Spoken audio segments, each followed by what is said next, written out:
All right, we're going to have a good class today. I'm here subbing for Sam. My name's Dana Jane, or DJ Sabalius, and I'm just going to start off with a few quick announcements. Thanks for the attention. Yeah, it's going to be a pretty cool class.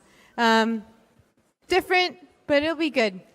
So real quick, World in Conversation. Everyone should be working no matter what group or cohort you're in.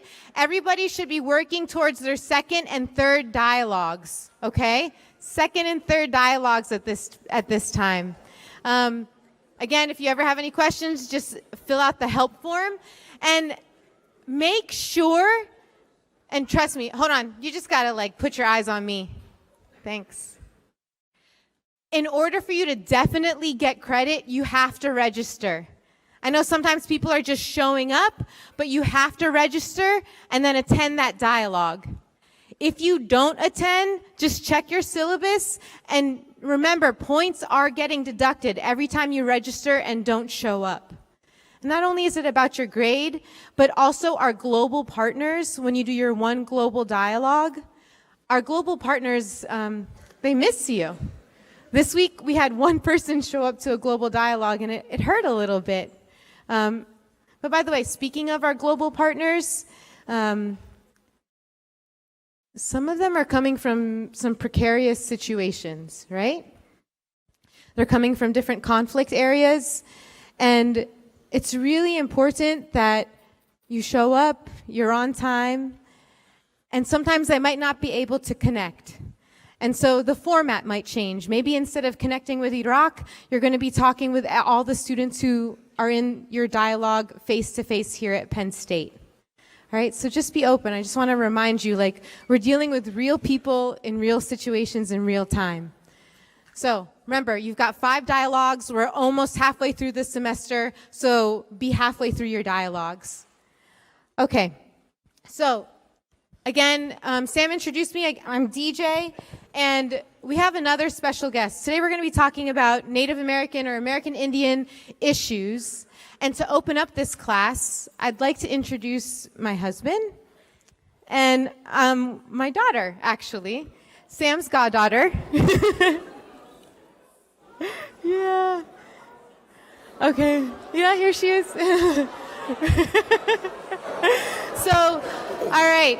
So for class today, Amin and I have done this class and talked about different American Indian issues depending on what's happening with the times and so forth. But today, because we're new parents, we're going to do the class differently, and we're going to tell you some basic things that we're going to be teaching her. We're going to be talking to you about the Red Road, maybe a few things that could be a little more edgy. But before we get to all that, we're going to open it up in a proper way.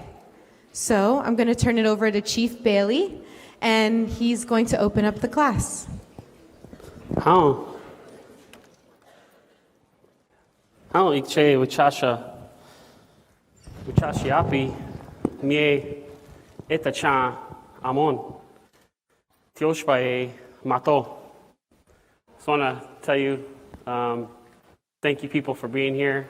How you doing? It's always an honor to be part of Sam's classes because I feel he does a lot, and there's sometimes where I want to just grab him because it's things he talks about and just shake him a little bit, you know? And then there's other times where I'm like, just want to shake his hand because he really shakes things up. So thanks to Sam. Those of you who may not know Sam very well and only through here, he is a very good guy, works really hard to help people see the world from a different view and to help take your shoes off and put some other shoes on you so you can kind of see where other people are coming from. So, thank you. Piramia. Yeah. Does it sound good, Jeff?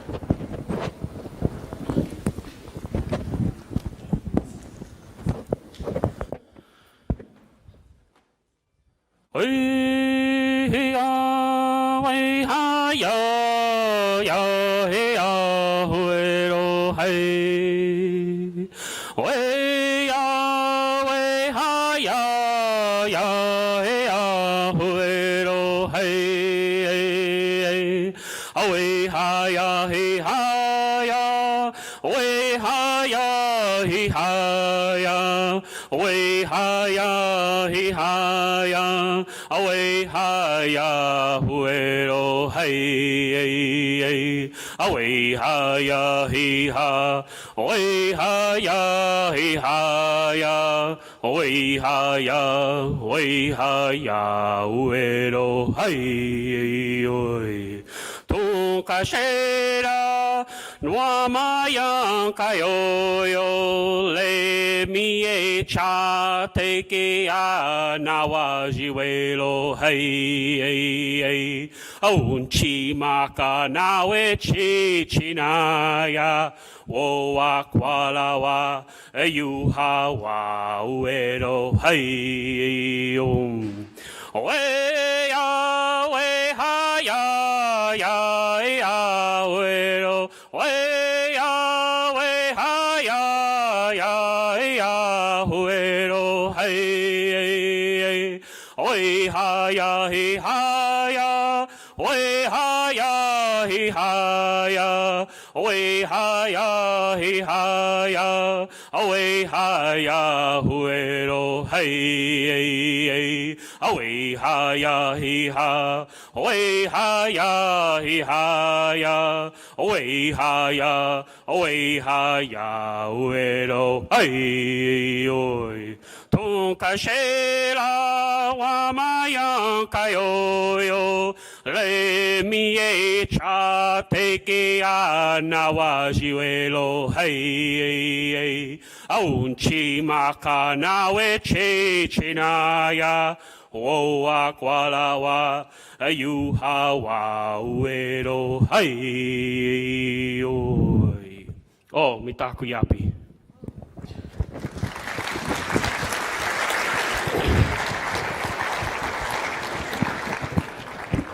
The reason that I chose that song is from our ancestors. My dad fought in World War II. So my dad had me at about when he was 58. He delivered me. So that was an honor. So that song is about standing up for Mother Earth. And there were two soldiers that were in World War II that came up with that song because as people were ignorant, fighting each other over resources, they were destroying Mother Earth, dropping bombs, destroying beautiful places that are just paradise and sacred places to many people and indigenous people all over the world. So two soldiers came up with that song, and that song is well known to this day, and it's about honoring Mother Earth. So I just wanted to share that with you. So thank you. So that's one of the things that we're going to be teaching Angelica. We're going to be teaching her songs, and we're going to be teaching her the language. Today's class, as we tell you some of the things that we'll be teaching her, we're going to open it up for questions. And we'll open it up for questions. Yeah. With that, go ahead. And so, you know, another reason why I want to sing that song is because a lot of what you have right now is because of indigenous people here on Turtle Island. GTI, Great Turtle Island, aka United States. So we have to be able to pull ourselves together and have unity through these teachings. And so I want to teach our daughter about the true history from both views, from all views. And so today is a very good day. And every day. Yeah. So with that being said, first off, when we want to teach Angelica about being proud of her heritage, and it doesn't mean we're trying to exclude or say that other heritage is not as important, right? What we're saying is, actually both of us are multiracial. I'm Filipino, my family is indigenous to the Philippines. Can anyone guess the other half of my background if you look at my face? Anyone want to just, I don't know, someone in the front, you want to toss out an ethnicity that I might be mixed with? Anyone? Yeah, go ahead. Huh? Hispanic? Someone else? It's okay, I won't be offended. It's kind of, somewhat, can you guess? No? Well, the other part of myself is Middle Eastern. I'm Lebanese. And I'm married to someone who is Native American and and his family's also from Russia. So we want to teach Angelica to be part of and to be proud of all parts of her heritage. But that might be difficult for the Native side because we know that Angelica is going to go through school. You want to hold it for a second? And the history that she's going to start off with is a history that starts off with colonization, right? It starts off with knowing that this territory that we're on was founded and discovered. So this is an old map of when the territories were first being settled, and these are all the colonies that were being developed, and all of this barren land, known as the Ohio River Valley, was uninhabited, right? So there's a version of history that Angelica will likely experience in her schooling that won't include this. It's not going to include the map of all the native tribes that existed for thousands of years prior to that.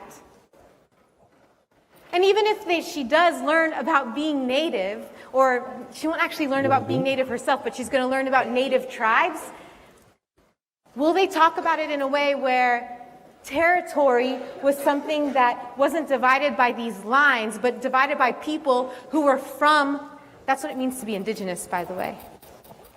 People are of that part of that land. They're connected to the land. So you can see these are territories, but don't get it confused with people are drawing these lines are more fluid than what you might be These seeing on lines, this map. they were more language than they were fences or walls.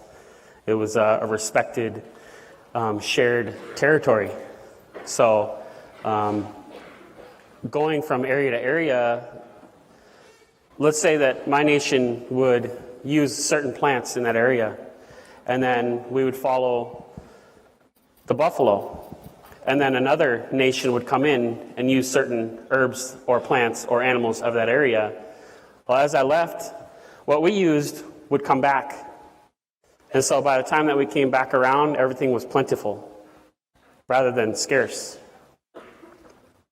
There's over 322 different languages here alone in the United States. 322 different native languages. That's like triple what the world over for the languages. So were there some territorial issues with understanding each other? Yes. And how did we communicate with other nations? Through sign language. Original sign language was indigenous. So do you think you're going to teach Angelica sign language as well? A little bit, yeah. I'll teach her a little bit. So one of the things that Amin is working on is called a dickenoggin. And right now I'm going to let you describe that. Yeah. But right now he's carved out a plank of cedar. Yep, so this cedar is from the middle of a cedar tree. So it's not like, I just go to the store and go buy one. It's not like that. You go and you have to find the straightest cedar tree, and then you want the center of it. And so you hand carve everything. And this dickenoggin is not just like a crib or a cradle. It's much more than that. It ties her to history. It ties her to her teachings. It ties her to the future. And it ties her back to the land because the materials that are made are from the land. And so everything on the cradle board represents something one way or another. And so by keeping her swaddled in that cradle board, she will learn what her parents do. She will learn, most of all, how to listen rather than talk back. She'll observe and listen and fully take everything in at her pace rather than forced. And so with the dickenoggin, it's such a beautiful thing because I work so hard on it by planing it by hand. And so not only do you go out there and cut the tree and then split it and split it and split it and split it, and then plane it by hand, and then sand it by hand, and then put the rest of the gear on there. by her being swaddled, there's also a kick plate at the bottom, and she'll kick that plate with her feet. And she'll become stronger and stronger. So her being in there and being swaddled, listening, observing, learning. So she doesn't learn in kindergarten. She learns from the start. From the right start. Now. So it's not like, oh, when'd you start learning? No, from the start. So she'll, by being swaddled in there, she'll try to bust out of it. She'll, kick out. So by the time she gets out of that cradle board, she'll be much, much stronger than most people out there. Not only will she be strong mind-wise, well, in that sense, an indigenous way. So that's kind of what that cradle board is about. It's an honor for me to be able to make that for her. Make that for her. And I think sometimes people have questions on like, wait, but aren't you constraining the baby? She's not going to be in this like 24/7. It's a way of us being able to not only carry her, but for her to feel comfort. And a lot of the Red Road, and yeah, actually I didn't even mention, so the Red Road is the spiritual path that is from what we call from Native people. And for me, I'm coming onto the Red Road since I married Amin.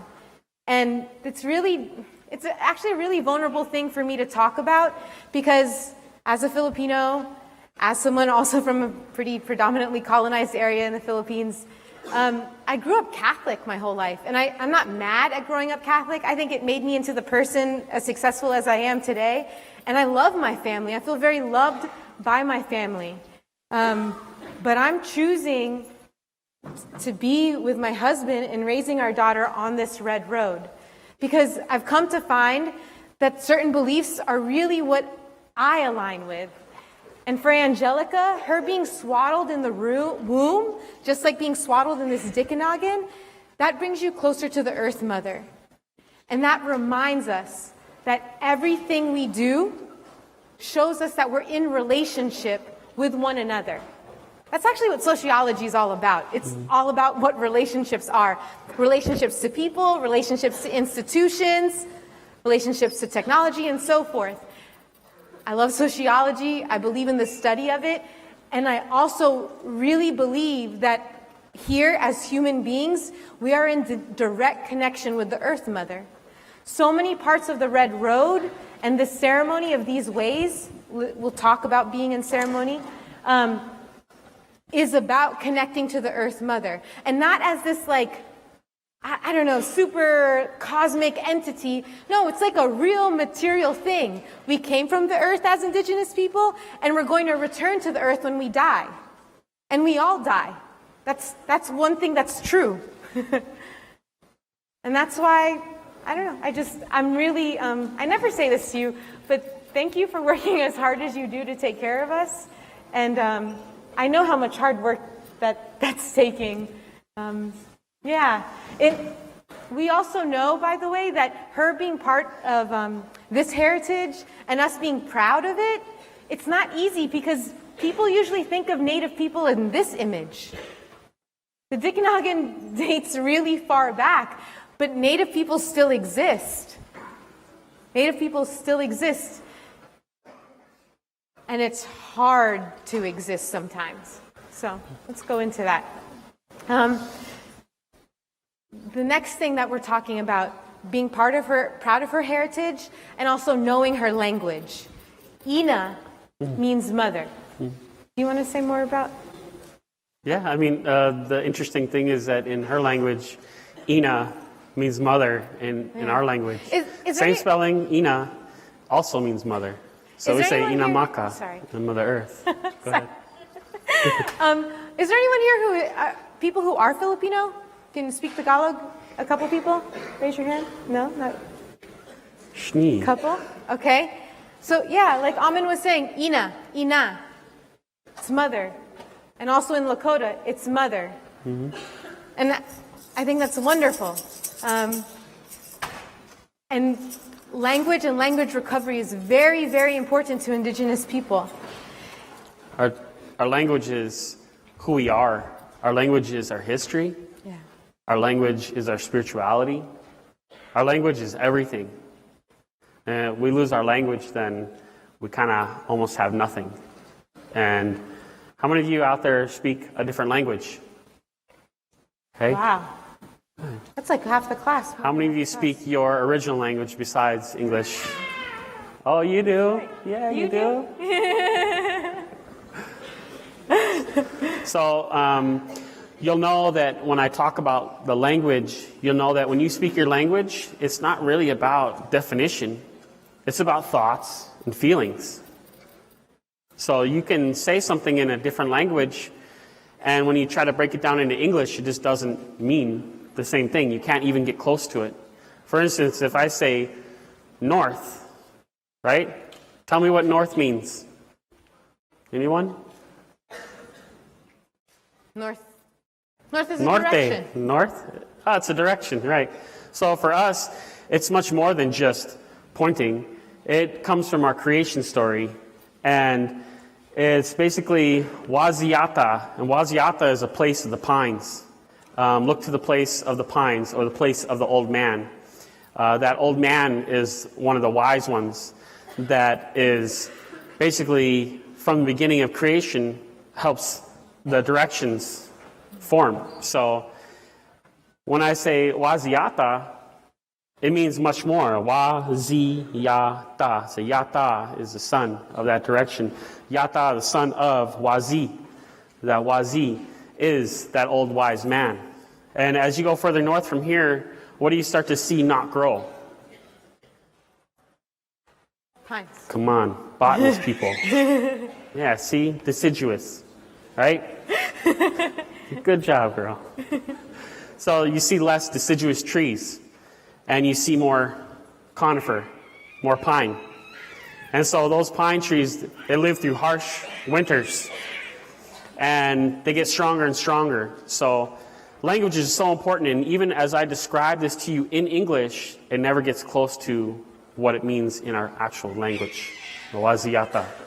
So waziata kia. Language is thoughts and feelings. I'm just echoing back that sentiment. Yeah.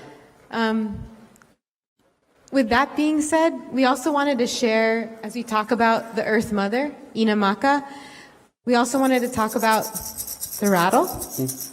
Do you want to? Yeah, the rattle. Anybody know the history on the rattle? Yeah, and this is Angelica's rattle, by the way. It was gifted to her. And she uses it pretty well already. She's only 4 months. But anybody know why the rattle? Come on, Google it real quick. 5, 4, 3, History of a 2, rattle. 1, done. Right? So a lot of them are like, oh, it's to distract the baby, right? Well, it's actually an indigenous rattle from indigenous people. And it is on the emotional, the mental, the physical, and the spiritual aspect of what this rattle does. A lot of people think it's just to distract the baby, and they say, oh, where's the origin? Oh, in Poland, da-da-da-da. People don't know. Well, I'll tell you what, we know. So the rattle is so important because it also wards off evil spirits. And so who's vulnerable to those evil spirits? Well, babies, newcomers. Why? Well, you know how the baby has a soft spot on the head? Right? And so that soft spot eventually closes. But before that soft spot closes, the spirit goes in and out. That's what that soft spot is for. This is indigenous knowledge. That spirit goes in and out, in and out, in and out. And so it's vulnerable to things intercepting it. Things that are wrongdoing, or the mini watu, things like that, ganashki, the demon, things like that. So this rattle protects you spiritually. And so, and she looks right at it. So it also helps out with their coordination because they grab it with one hand and they listen, build that coordination, they pop it into the other hand. So they have eye and hand coordination. So there's a lot more to a rattle than just a rattle, just to make sound and distract or annoy. So, but this rattle is hers, and I thought I would use it. I'll share another song with you, if you'd like. Yes. Yeah. Okay, so And a lot of what I know, I'm going to end up teaching her, Angelica Ice Bear. That's her name.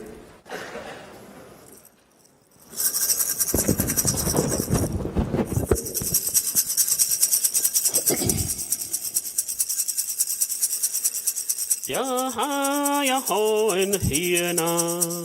Ya-ha, ya-ho, wow, wow, wow. Ya-ha, ya-ho, and he-na. Ya-ha, ya-ho, ya-ha, ya-ho, wow, wow.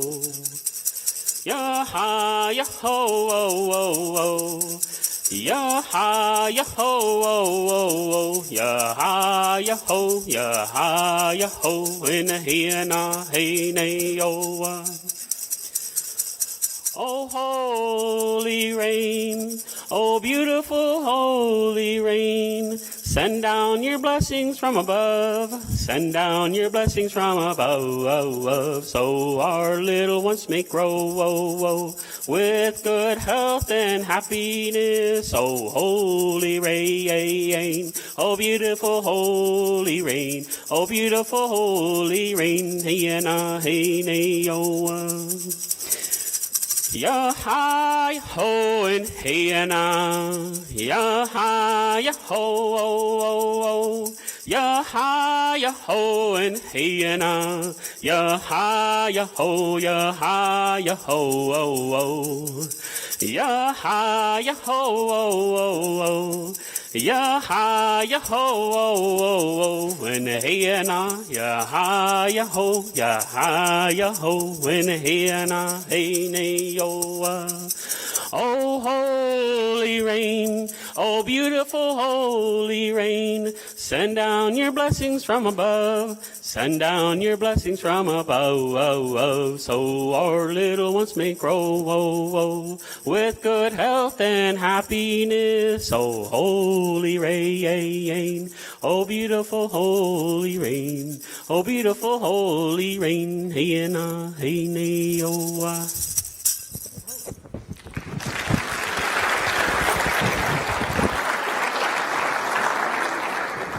Yeah. Do you want to say anything else about that song? It's kind of self-explanatory, but... Yeah, that song, so our little ones may grow. Some of you kind of heard the words to it. The saying in that version so you can hear what it means, but so our little ones may grow. It's about a relationship that you have, not just our little ones, but our little ones that anything that requires water needs to grow. The food that you put in your bellies takes water to grow. So you take water to grow. And so mitakuye oyasin is to all my relations. And so you're related to everything. You're related to the blade of grass. You're carbon base. So are a lot of life forms on this earth. So mitakuye oyasin to all my relations. And so that water is very, very important. And it's not like, oh, you're going to go do the rain dance? Actually, that's for the Hopi down in the Southwest, where it's a desert.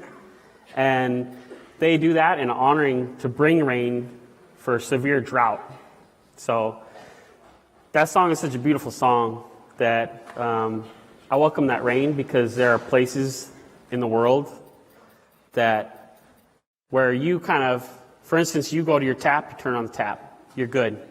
There are other nations out there on the other side of the world that have to go miles, carry buckets on their head or their shoulder to go get rain, water or water source to bring it back. And so barely anything's wasted. So that water, that miniwachoni, that water is life. So it's a very special song. Thank you for sharing it with us, too. By the way, I don't know what it is. Maybe it's because of Angelica Ice Bear, or maybe it's because of you guys and the way that you're being so respectful today. This is the first time that Amin, when he has offered a song to the Social 119 classes, has allowed the stream to stay on. So it's a big deal. And he's actually singing multiple songs. So I don't know, maybe there's something special about you all, or maybe there's some... So we also believe that these songs are medicine.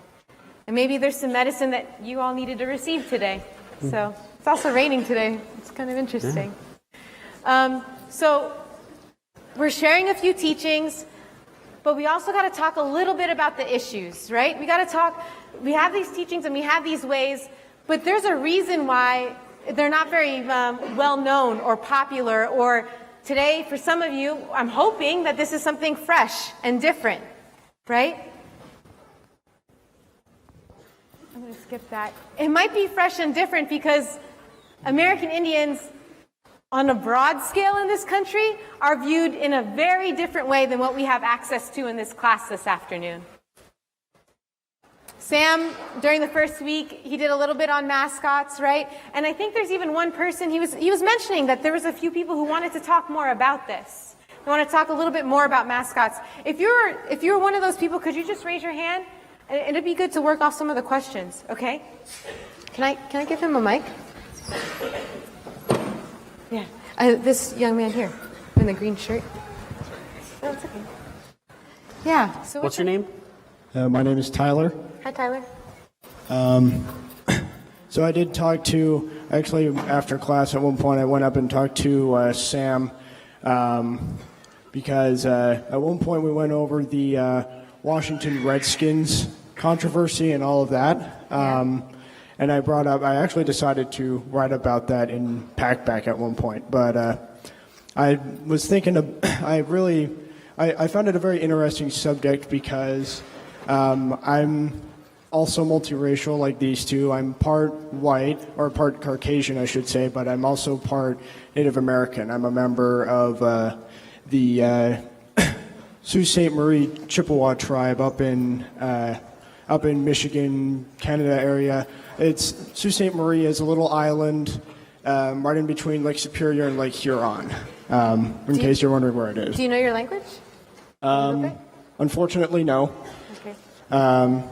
But I do know which lineage goes back there. It's on my dad's side because I'm only part Native American, and so is my dad, and so is my grandma. I believe it was my great grandma was full Ojibwe. Yeah.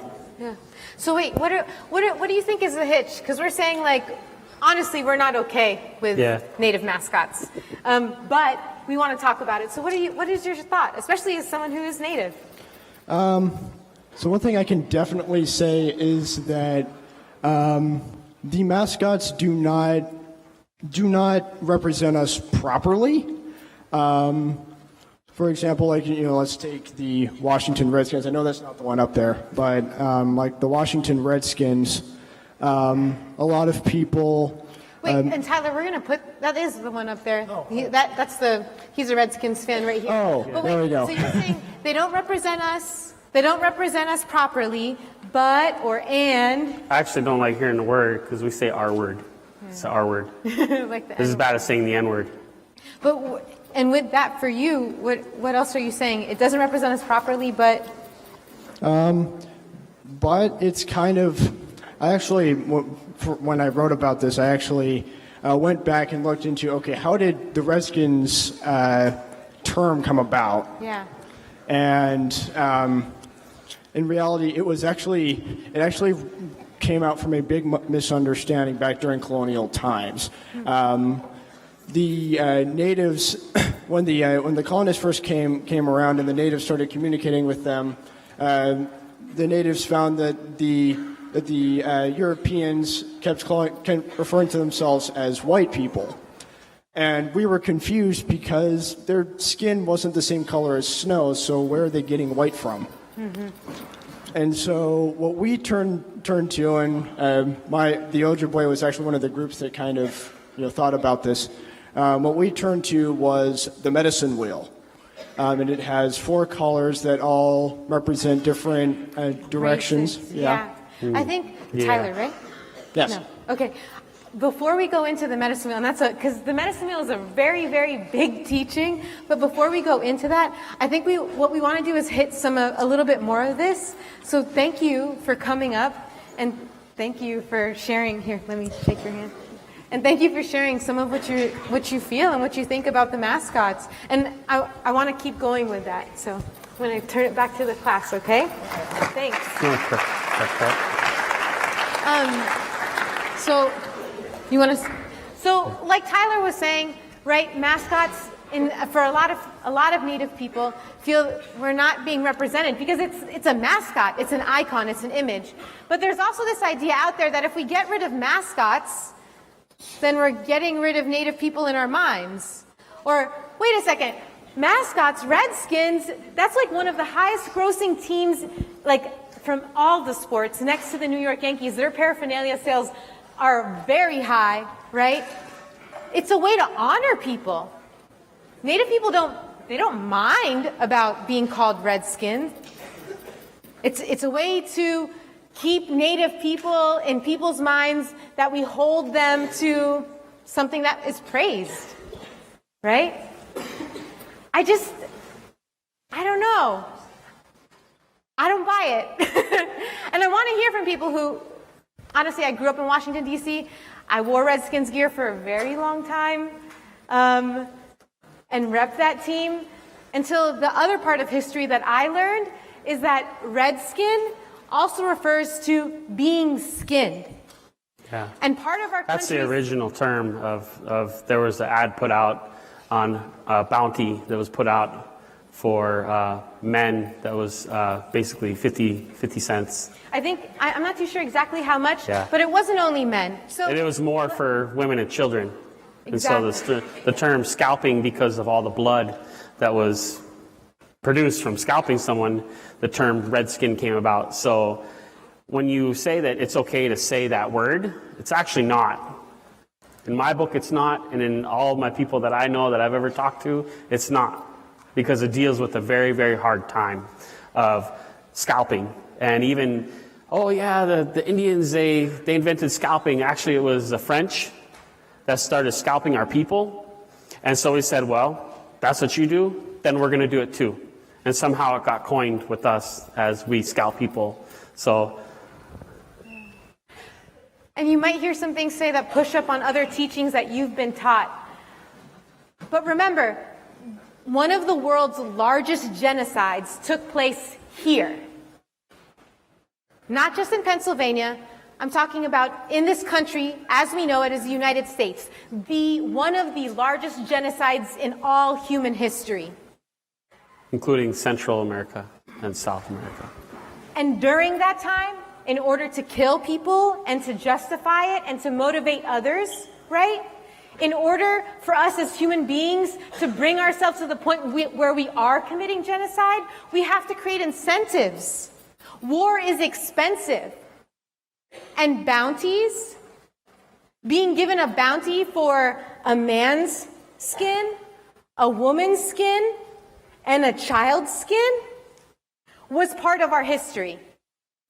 Not just Native people's history, because it is Native peoples whose skins were being rewarded with money. This is all of our history who sit here in this room, who have the privilege of going to an awesome school that now exists. And guys, when Ahmed and I are sharing this with you, I hope you can feel that we're coming from a place of being really open, a lot of love, sharing teachings, and sometimes also sharing some things that are a little bit uncomfortable. It's just a different side of history that we're talking about. It's just being talked about from maybe some who haven't won, from the losing side, if you will. But I'm not going to call us a loser. I'm not going to say that there isn't a reason to be proud of this heritage. What I'm pointing out is that, what is this kid learning? He's sitting at a Redskins game. He's learning something about the images that he's being portrayed. Take on some of the teachings that Amen gave you earlier this afternoon. He said that in this tradition, kids are learning from the start. They're learning from seeing, observing, listening. What is he learning? If everyone could just turn to the person next to him and just talk for 30 seconds, maybe 90 seconds about... And I also want to just kind of add, like, what if we change that face to painted black man? How would that work? It wouldn't. People would be very, very offended. So... Turn to the person next to you and can you just talk a couple minutes? What is he learning about Redskins? What's he learning?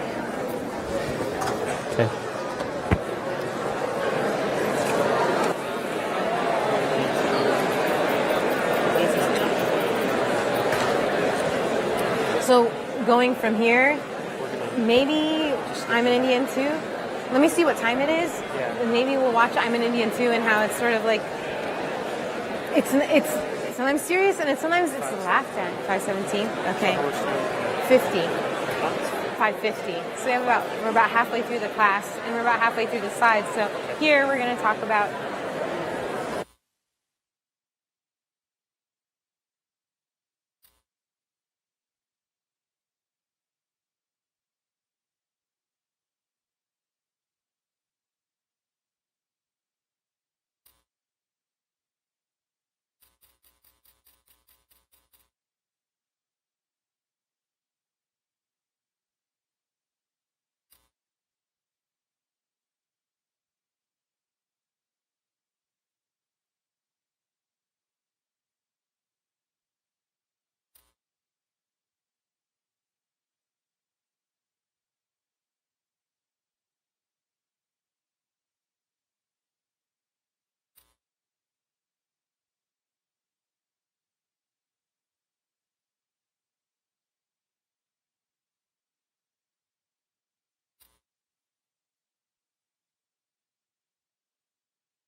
Wait, so can we load? Oh no, can we? All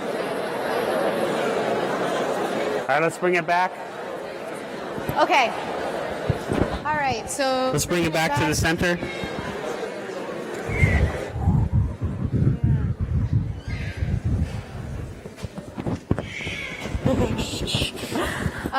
I would like to hear from a couple people. What are you? Jeff, do you mind if I give a couple people a mic? What is he learning?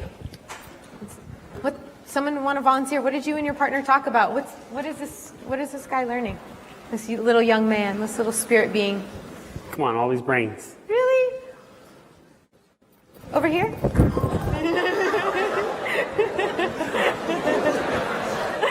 You want it? Is this young lady here? And that wasn't okay. Who? You?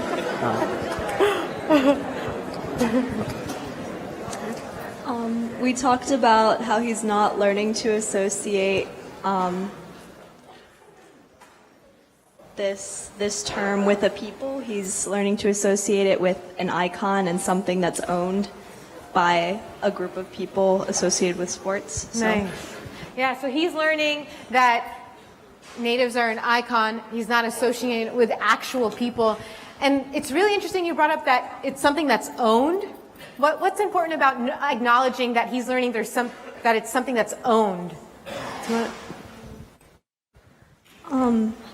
It's controlled by the people who own it, and its identity can be changed by that, and therefore the people are like not seen as people, but like seen as something that can also be changed by the media surrounding that. Brilliant. Yeah.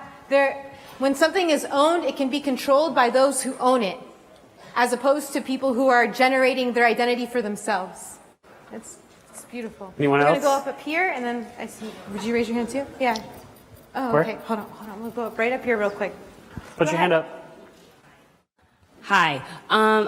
When I was talking to my partner, I was telling her that I feel like this kid isn't learning anything from this because, call me ignorant, which I am ignorant on this topic. I had no idea, the origins of the word Redskin until right now. And I always knew it was offensive, but I just thought it was that they had copier skin tones. I didn't know it was from scalping, and I was just shook. I was telling her that, so that's all. Thanks. We got someone down here. Going back to the concept of ownership, it's also, I think helpful to point out that the people who own the brands aren't from the group that they're necessarily portraying. Yeah. The people who own the brands aren't of the group that they're portraying. And there isn't any collaboration. Yeah. And there's not one Native person on the team. So with that being said, some of this is really serious, and keep going with the Don't do branding or how Native people are in so many ways not viewed as people. I just want to play this quick video. Oh, go ahead, Jeff. There was a comment on the live stream a few weeks ago when we were talking about mascots, and somebody said that if we get rid of the mascots, then we will forget completely about natives. But I would argue that we already have forgotten about them and don't even include them in our thought process to begin with. And I was also a person who was, and I don't even say the name anymore, but I was a Washington, D.C. football fan for many years. I went to the stadium all the time. Like, I loved the team, and now all of them should change. Like, it's unacceptable when you actually look at the history and the things that people have gone through. And there's other ways to honor by actually learning the correct history rather than starting with a team name. Exactly. Yes, please, can you do the audio for it just for a quick, we'll just watch part of it. So we're just going to play this quick clip. And again, I'm going to ask this question. Who's being honored in this video? Right? Who's being honored? And when you think about Native people, when are you thinking about them in time?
What's it going to cost Angelica if she goes through her life and people, when they learn about her being Native, ask her about putting on a certain dance, or she goes to a Halloween party with her kindergarten friends and there's someone dressed up like Pocahontas?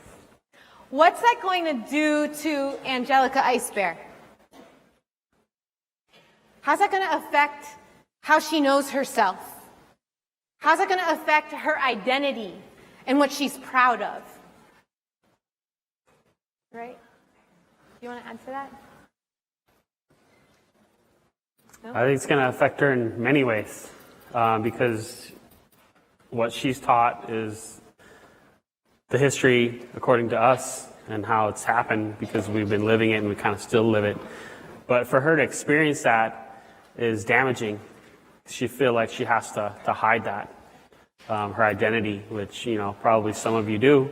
Hide that identity because you care about what other people think about you. And so I don't want her to do that. I want her to be proud of who she is, proud of where she came from, and always stay connected. Yeah. Yeah, and it's complicated. So the video we showed you is done by the 1491s, and the guy who was dressed in the hipster outfit and doing the little shake, he's actually Native, but he looks white, right?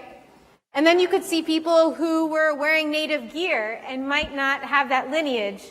But then you saw Native people who were dressed in non-Native gear. The question is, how do you let people define and be who they are from all the places of their background and not already put on how they're supposed to be? Because maybe Angelica doesn't get embarrassed about who she is. Maybe she starts pretending that she's supposed to be something else. That still leads to an identity crisis. Sorry, what popped in my head? We're not going to go too much into this because we only have but so much time, but You think about what's happening on reservations right now, and some of you are already aware of the high suicide rates that are happening among youth on reservations. Think about youth. Think about messages that they're receiving about what's popular, what's okay, and what an Indian is supposed to look like in the past. Can a person be Indian and Native and still wear Penn State gear? And go to a football game and still on the weekend attend a ceremony with their mom and dad where they're honoring the Earth Mother? Can they be that complex? Somehow we've been putting limits on that by expecting people to be certain ways. Or not taking in what's complicated because we only know groups of people through an icon. Okay, so we have one more sort of story that we want to share with you that just occurred about a month ago when Angelica was 3 months old. Yeah. Do you? Oh, okay. He's taking her. Okay, so I'm going to keep talking. So during the, yeah, go ahead. Oh, no, Yeah. go ahead. Yeah, during the, pretty much in the middle of the ceremony, I was running a very big ceremony, Sundance ceremony, and in the middle of it, I had passed tobacco to an elder to give her a spirit name. Can I say something about tobacco? And by the way, when we're saying we pass tobacco, there are sacred medicines, plants that were treated as medicines and things that are used as gifts. And so tobacco, it's not cigarettes. Tobacco is a very beautiful plant. And so in this tradition, whenever you ask for something, you know this, right? Whenever you ask for something, you also offer tobacco. Tobacco is one of those plants that's used almost like a communication and an agreement. So if I want something from Amin before he agrees, I'm letting him know I'm asking you for something and I want to give you this gift because I know that there's a reciprocal relationship happening here. So Amin offered tobacco to an elder. And so that it's like a spiritual contract, offering tobacco. And so that night we had a naming ceremony, and that elder named her Gitchi Mamangwa. Yeah, Gitchi Mamangwa, which is a great butterfly, or known as like the monarch. So she has a spirit name so that when she's in ceremony, the Creator will recognize her with that name. So, yeah. Right, Gitchi Mamangwa? Right? Yeah. And some of you might be wondering, okay, so how do Native people get visions? Or how did she get her name, right? And this is going to be something that's a little bit controversial, could be controversial.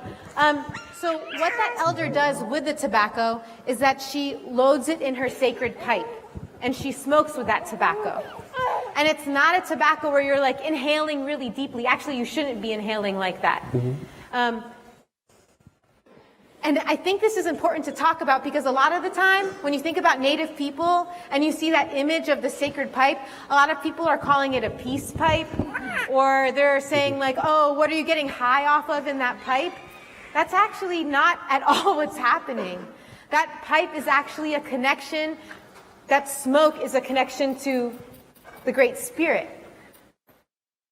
And so when she's smoking that tobacco, it's a time for prayer. Ooh, That's can I simply share a what's story? happening. Yeah. A really quick story. Yes. So I was flying out of State College and, going through screening and TSA, and, I put my Chinupa Wakan in there, my sacred pipe.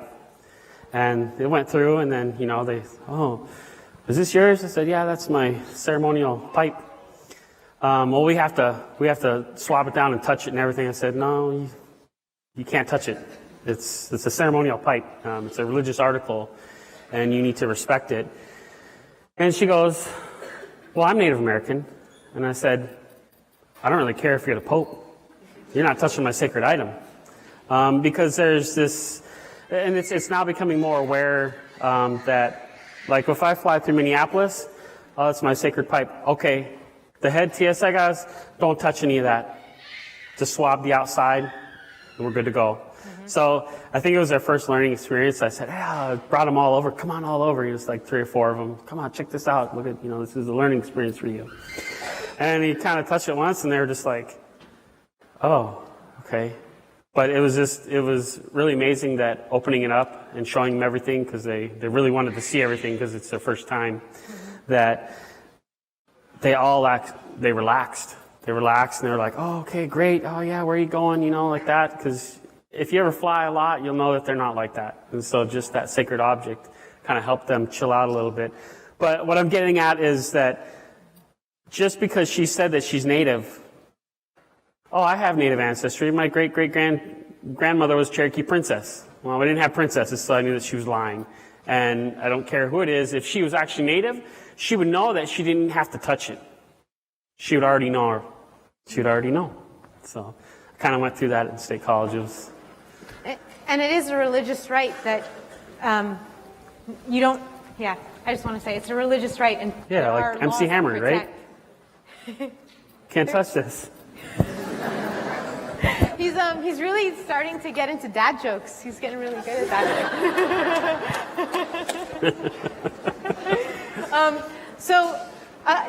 And I just wanted to share a couple more things.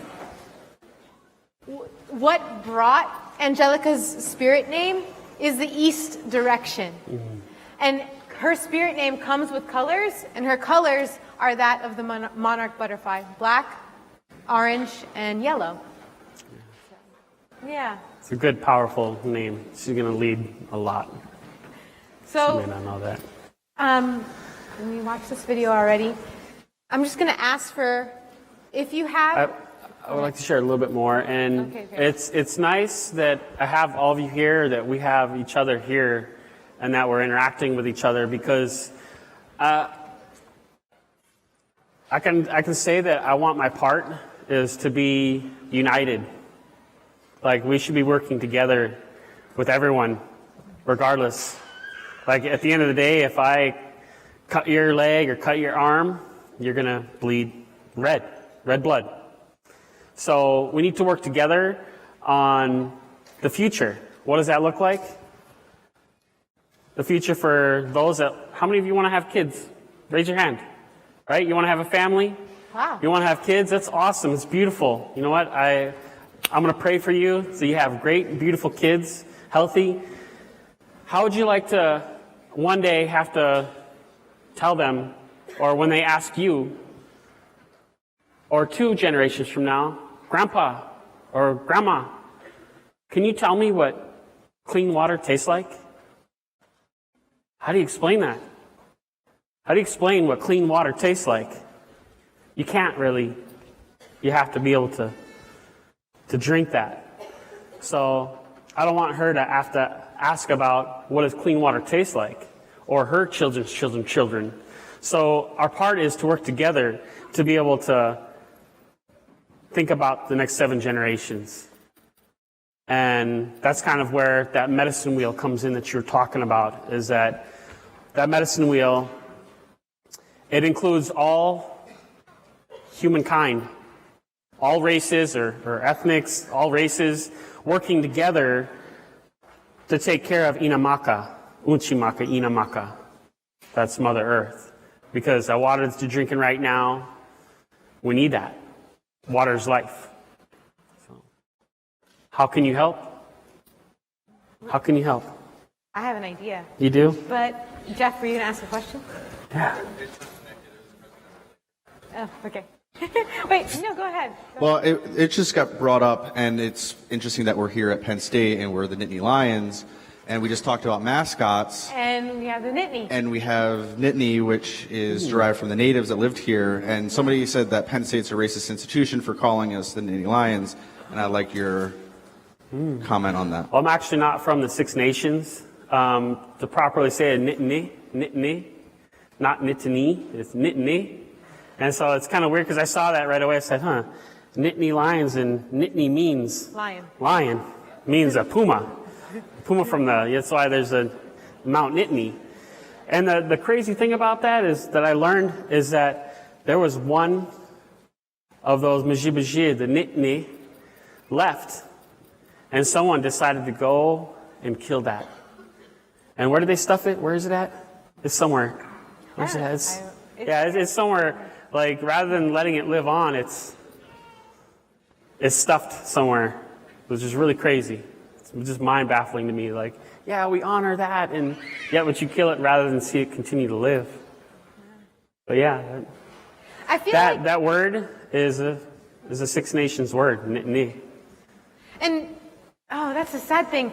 We have very little ties, but the Six Nations, like Seneca Nation is just 3 hours away as part of the Six Nations. And we don't, the thing about it, I wouldn't necessarily say Penn State is a racist institution, but like all institutions, they pick and choose what it is that they're going to represent with the word. And it would be nice if the word Nittany and part of the history that we know as Penn State also included some of the representation or acknowledgement of the Six Nations where that language and that word derives. But I wouldn't say that it's racist. No. But maybe a little bit more emphasis on how we got the word would be nice. Yeah, origins. Like we're saying like, oh, the Latin root word is this. There's a lot of words in the English language that come from different indigenous languages. So, can you give me a time check? Okay, good. Okay, so last 10 minutes. Don't worry. Hey, and again, thank you guys so much.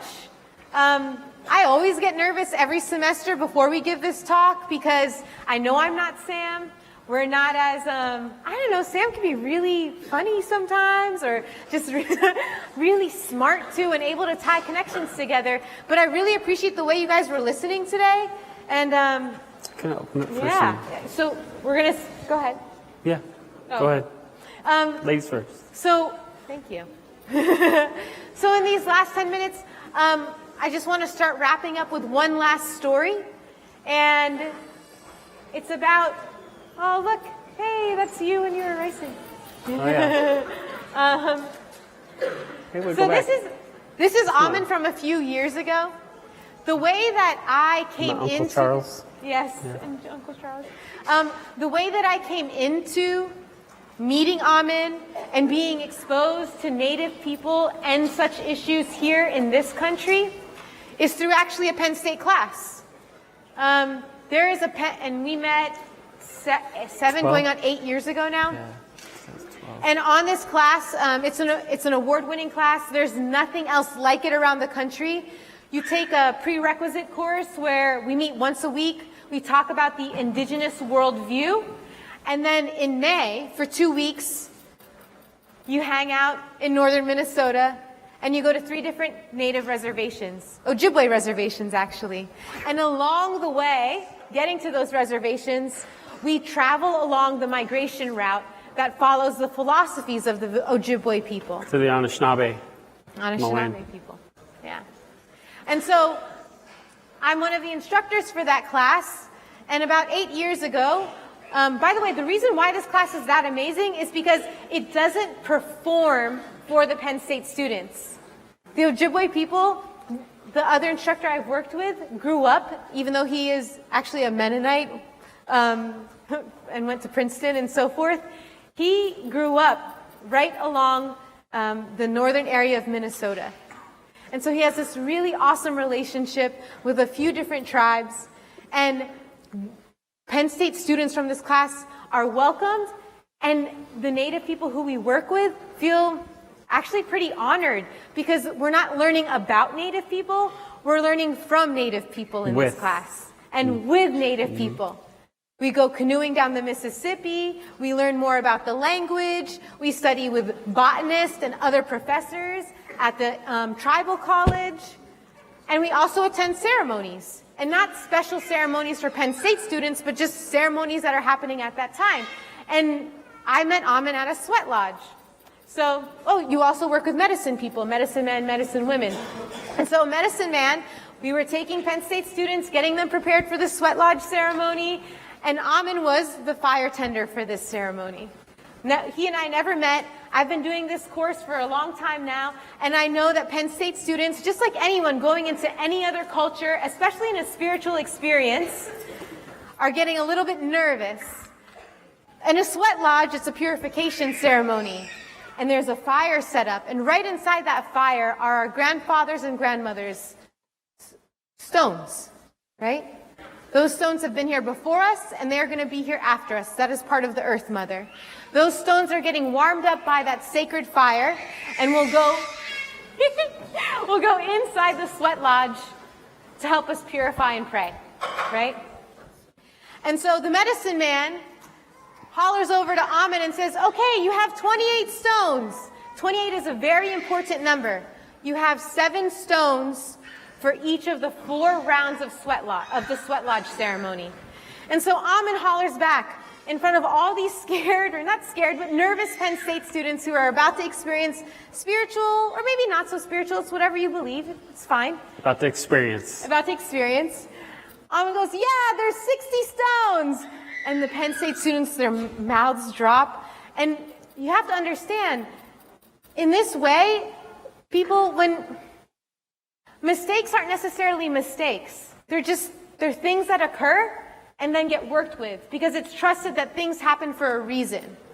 So when the medicine man heard Amen put 60 stones in, his mouth also dropped with the Penn State students, because that means we have to work with all 60 stones and have a very warm sweat lodge ceremony. Yeah. And he was just kidding.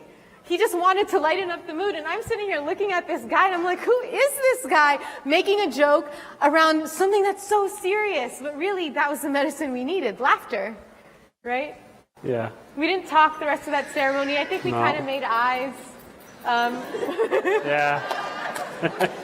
It was kind of like, as she's hugging people around, I'm like, she's hugging everyone. Am I going to get a hug? She's hugging this. She's looking at me, She's hugging the next person, looking at me, Like she's hugging all these people, but she's looking at me. Like, what's going on here?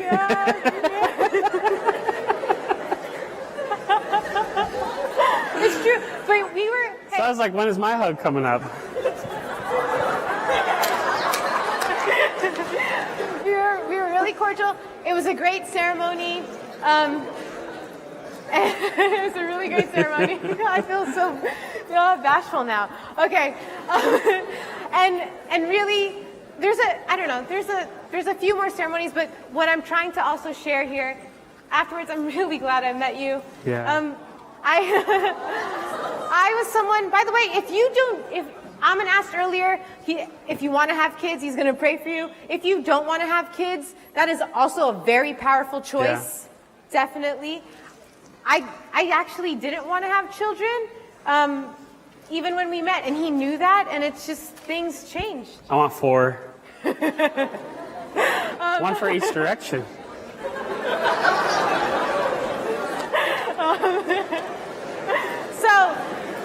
Okay, wait, just the last few minutes here. By the way, what ended up happening at the end of the sweat lodge ceremony, hold on, wait, just stay with me, keep your eyes on me, or him. Yeah. Last couple of minutes.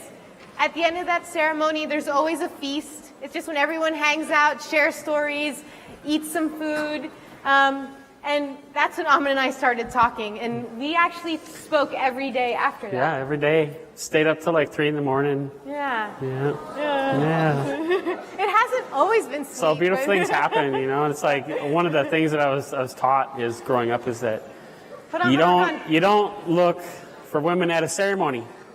Yeah. And I'm like, oh man, what am I gonna do? Am I gonna pass up on this? But wait, but God said, hey, God put her in front of me, right? So I don't get it. What's happening? But I had to go for it. So.